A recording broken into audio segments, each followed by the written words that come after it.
name is Paula Bisk, and I'm the owner and founder of Paula's Wig Boutique in Toronto, New York City, and now Miami.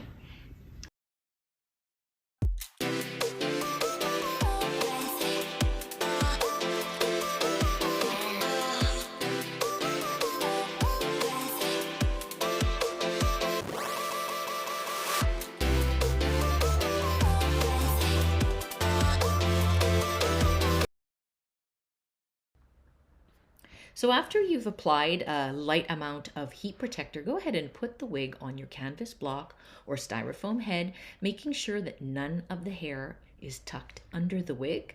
That way you get every little bit of it. Now go ahead and take your T-pins and attach them in an area that's not too delicate, like the sides. We generally recommend not putting T-pins onto the scalp or anywhere where there's lace. Now begin sectioning off your wig into convenient sections so that you can hot iron without having to pick up too much hair at one time.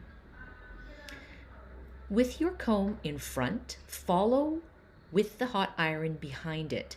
This way you're not hot ironing over any tangles.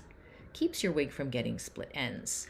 Do that once or twice until you get a nice smooth look, the slight angle downwards. This will keep the hair tips nice and straight and not flip out. Continue with the rest of the wig in small sections.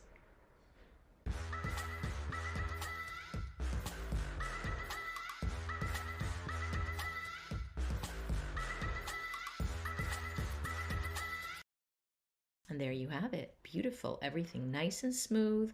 Just going ahead and adding a little bit of varnish to smooth everything out and make it nice and shiny.